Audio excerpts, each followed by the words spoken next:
UGC के कानून में यदि कोई विश्वविद्यालय में, जैसे कि आप जानते हैं कि कई विश्वविद्यालय में चुनाव इलेक्शन वगैरह होते रहते हैं। अब इसमें ये बताइए आप कि यदि कोई सवर्ण का लड़का चुनाव में खड़ा होता है और एक SC ST का लड़का चुनाव में खड़ा होता है, तो इस विषय में पूरी संभावना है कि नहीं है कि इस कानून का दुरुपयोग हो सकता है इसमें। और रही बात जो ये दुहाई दी जा रही है कि उस विश्वविद्यालय के कुलपति उसके पदेन अध्यक्ष होंगे जो इक्विटी स्क्वाड बनेगा, तो क्या ये आवश्यक है कि सिर्फ सवर्ण ही कुलपति हैं? और हाँ, मैं ये मान सकता हूँ कि सवर्णों की कुलपतियों की संख्या ज़्यादा हो सकती है या 80% 90% तक हो सकती है, लेकिन क्या ये कानून सिर्फ एक दिन के लिए बनाया गया है कि सिर्फ आज लगेगा 10 साल बाद ये कानून हट जाएगा? ऐसा तो है नहीं। मैं मानता हूँ कि भेदभाव कभी हुआ रहा होगा या कभी होता रहा होगा या हो रहा होगा या हो रहा है, अभी भी हो रहा है भेदभाव। देखिए, इस बात से तो नकारा नहीं जा सकता है कि जो है जातिगत भेदभाव नहीं हुआ है, मैं ये मानता हूँ। लेकिन एक किसी विशेष जाति को छोड़ देना, उसको गुनहगार बना लेना पहले से, ये कहाँ तक सही लगता है? और इसमें बहुत ध्यान देने की ज़रूरत है कि जो ये पूरा बिल आया है, इसका मैंने पूरा स्टडी किया है, इसका पढ़ा है मैंने। जहाँ तक मुझे लगा तो इसके बीच में एक बहुत महीन जो है लकीर है, उसमें ध्यान देने की अति आवश्यकता है कि इसका दुरुपयोग किसी न किसी स्तर पर हो सकता है। हाँ, ये बात मैं मानता हूँ कि यदि किसी बात का दुरुपयोग के डर से, ऐसा तो है नहीं कि दवाइयाँ भी बनाई जाती हैं तो उनका भी साइड इफ़ेक्ट होता है, तो ऐसा बिल्कुल नहीं है कि दवाइयाँ बनाना ही बंद कर दिया जाए। जैसे SC ST एक्ट का बहुत दुरुपयोग हुआ है, तो ऐसा तो है नहीं कि SC ST एक्ट बंद हो गया। दहेज प्रथा का बहुत दुरुपयोग हुआ है, तो ऐसा तो है नहीं कि दहेज प्रथा बंद हो गया है। उसमें समय समय पर सुधार हुए हैं और वो ठीक भी है।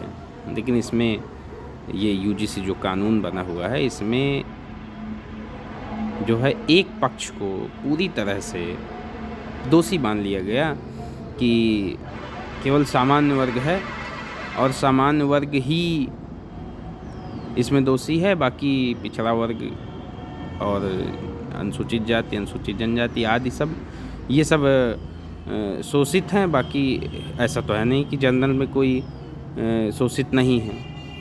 आजकल देखिए, ये बिल्कुल सत्य है कि शोषण हर समाज में है। हर समाज के लोग एक दूसरे का करते हैं। जो समर्थ होता है वो अपने से नीचे वाले का शोषण करता है, इसमें कोई दो राय नहीं। तो इसमें मैं यही कहूँगा कि इसका दुरुपयोग होने की अधिक संभावना है। यदि इसका दुरुपयोग से बचना है तो इसमें कुछ चीज़ें हैं, उसमें सुधारी जा सकती हैं। जैसे 2012 वाले UGC कानून में ये था कि यदि कोई छात्र झूठा केस कर देता है तो उस पर जो है जुर्माने का और दंड का प्राविधान था, 6 महीने तक जेल का प्राविधान था। लेकिन इसमें ये नए कानून में जो अभी आया है 13 जनवरी 2026 को, इसमें ऐसी कोई बात नहीं कही गई है। और इसमें यहाँ तक कि ये भी बात कही गई है कि यदि सुविधाएं इतनी तक दी गई हैं कि यदि किसी के भय से, डर से कोई लड़का जातिगत टिप्पणी का शिकार हुआ है और वो नहीं बताना चाहता, तो वो अपनी पहचान भी गोपनीय रख सकता है। इसके दो फ़ायदे भी हैं और नुकसान भी हैं। इसका फ़ायदा ये है कि कोई बड़े घर का लड़का है या प्रभावी लोग हैं या कोई बहुत पैसे वाला या दबंग तबके से है कोई लड़का, और उसने यदि किसी SC ST या OBC लड़के के साथ कोई जातिगत भेदभाव किया है, तो उसके खिलाफ़ यदि शिकायत करने से डर है तो उसकी डर को जो है बरकरार रहे और वो सुरक्षित रहे। इस प्राविधान से कानून ठीक है ये। लेकिन इसके उलट में बात ये हो जाती है कि यदि किसी ने जाके झूठे ही कह दिया, झूठ से ही जाके कह दिया कि फला व्यक्ति ने हमारे साथ जातिगत भेदभाव किया है और उसको पता भी नहीं है, तो उसके पास उसके ऊपर कार्रवाई हो जाएगी, उसकी जांच बैठ जाएगी और उसको ये भी नहीं पता रहेगा कि मैंने किसके साथ जातिगत भेदभाव किया है। तो ये रंजिश भी हो सकती है, इसका दुरुपयोग भी हो सकता है। और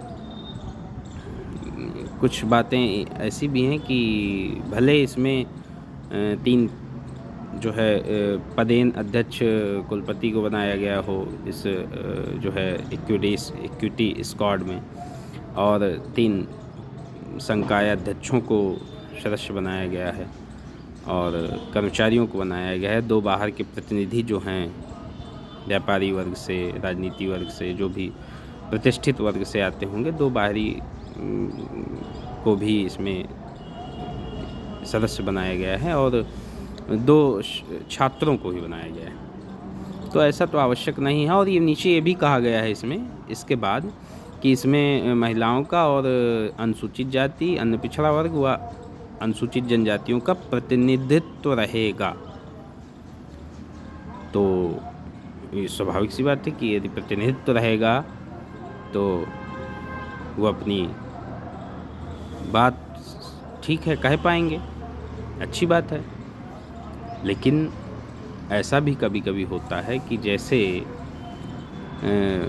कभी कभी ऐसा होता है कि कोई SC/ST एक्ट का उदाहरण मैं दे दूं आपको कि SC/ST एक्ट में क्या होता है कि जब SC/ST लगता है तो उसकी जो विवेचना होती है वो जो है CO रैंक का, ACP रैंक का अधिकारी करता है।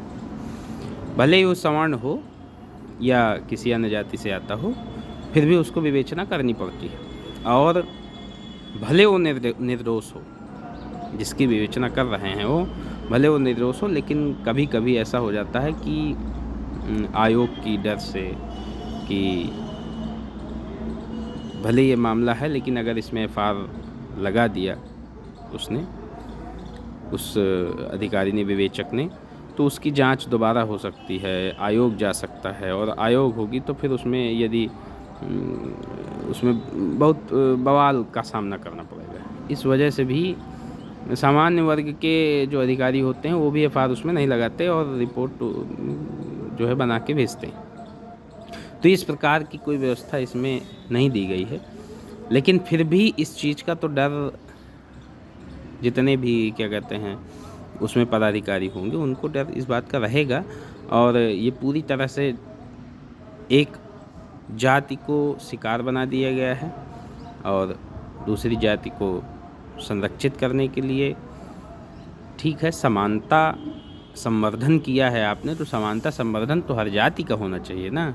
ये एक जाति, 2 जाति, 3 जातियों का समानता संवर्धन करना और किसी एक विशेष जाति को दोषी बना देना, ये कहाँ का समानता संवर्धन है। शिक्षा का अधिकार, पढ़ने का अधिकार तो सभी को है ना, किसी एक को थोड़ा नहीं। चाहे वो सामान्य वर्ग का हो, क्या सामान्य वर्ग में गरीबी नहीं है? क्या सामान्य वर्ग में शोषित वंचित समाज नहीं है? सामान्य वर्ग भी शोषित वंचित समाज है। ऐसा नहीं है कि सामान्य वर्ग में शोषित वंचित समाज नहीं है। जो अपने से तुमसे बड़ा है वो तुम्हारा शोषण करेगा, और ऐसा है बिल्कुल। तो मैं यही कहना चाहूँगा कि इसमें सत्ता पक्ष का कोई मजबूत चेहरा सामने आए और इन बातों को स्पष्ट करे कि क्या इसमें सही है, क्या गलत है।